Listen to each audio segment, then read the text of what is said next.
আওয়ামী লীগ নামে কোনো সংগঠন তো নাই। নিষিদ্ধ কার্যক্রম নিষিদ্ধ। হ্যাঁ, ওভাবে বলুন। আইন শৃঙ্খলা পরিস্থিতির অবনতি হয়নি, কিন্তু শৃঙ্খলা বাহিনী হিসাবে এবং আমাদের সবসময় সতর্ক থাকতে হয়। কার্যক্রম নিষিদ্ধ, ওই যে মাফিয়া বাহিনী আওয়ামী লীগের কিছু অপতৎপরতা লক্ষ্য করা যাচ্ছে।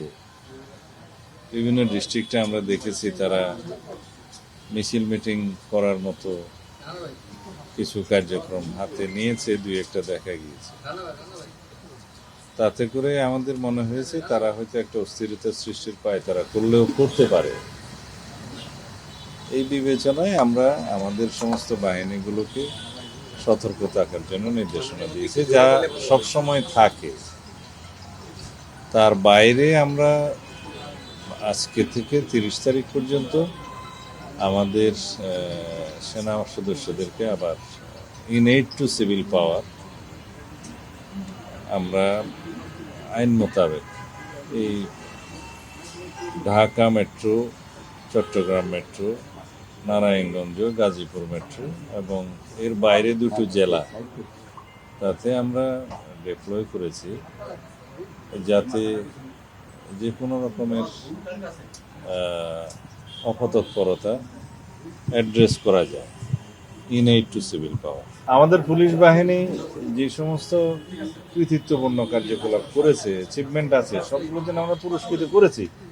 দুই একটা জায়গায় যেখানে একটু শৃঙ্খলাপন্থী কর্মকাণ্ড করেছে তাদেরকে আমরা পানিশ করেছি। এইখানে আস্থাহীনতার তো কোনো বিষয় নেই। আমরা সবসময় প্রয়োজনীয় ক্ষেত্রে ইনএইড টু সিভিল পাওয়ার, মাঝে মধ্যে বিজিবিকে আনি, মাঝে মধ্যে সেনা সদস্যদেরকে আমরা নিয়োগ করি। এটা রুটিন ওয়ার্ক। আমরা নির্বাচিত সরকার আসার পরে আমরা যত শীঘ্র সম্ভব তাদেরকে মাঠ থেকে প্রত্যাহার করেছি, প্রত্যাহার করা হয়েছে। কিন্তু এখন যেটা আমরা কয়েকটা জায়গায় ডিপ্লয় করতে যাচ্ছি সেটার সাথে ওই পরিস্থিতির কোনো মিল নাই। এটা ইনএইড টু সিভিল পাওয়ার। দেশে অস্থিরতা সৃষ্টির জন্য কিছু কিছু মহল, কোনো কোনো মহল অপতৎপরতায় লিপ্ত আছে। তো সেই জন্য আমরা অ্যালার্ট থাকার অংশ হিসেবে আমরা নিয়েছি। নারায়ণগঞ্জ 3 আসনের এমপির ছেলের কি কোনো বিশেষ অধিকার আছে? আইনের চোখে সবাই সমান। পুলিশের কাছে বিভিন্ন রকম অভিযোগ ছিল তার বিরুদ্ধে, সেগুলোর জন্য জিজ্ঞাসাবাদের জন্য তাকে তারা নিয়ে এসছে, জিজ্ঞাসাবাদ করেছে এবং প্রয়োজন মনে করেছে তার কাছ থেকে মোসলেখা নেওয়ার, প্রয়োজন নিয়ে মোসলেখা নিয়ে ছেড়ে দিয়েছে। মোজা উদযাপন পরিষদের নেতৃবৃন্দ আমার সাথে সাক্ষাতের জন্য বেশ অনেকদিন আগেই তারা সময় চেয়েছে।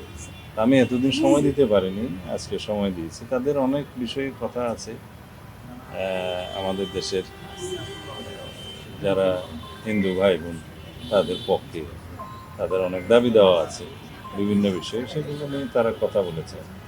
আমরা সহযোগিতা চেয়েছি, আমাদের যেন সাম্প্রদায়িক সম্প্রীতি বহাল থাকে, আমরা যেন সবাই ঐক্যবদ্ধ থাকি, সেভাবে যেন সবাই কাজ করে। তার মধ্যে প্রসঙ্গক্রমে একজন ভদ্রমহিলা যিনি আলাদা প্রদেশ চেয়েছে বললেন, সেই প্রসঙ্গটাও এসছে। আমরা বলেছি হয়তো তার স্লিপ অফ টাং হতে পারে, তাকে যেন সেই মেসেজটা দেয়া হয়। হয়তো অনেকে অনেক সময় বক্তৃতা দেওয়ার সময় অতি উৎসাহে অনেক কিছু বলে ফেলে। মন্ত্রী, স্বরাষ্ট্রমন্ত্রী হিসেবে আপনি কালকে আওয়ামী লীগের যেহেতু প্রতিষ্ঠাবার্ষিকী, আপনি কোনো বার্তা দিবেন কিনা সাধারণ মানুষের? আওয়ামী লীগ নামে কোনো সংগঠন তো নাই। নিষিদ্ধ কার্যক্রম নিষিদ্ধ। হ্যাঁ, ওভাবে বলুন।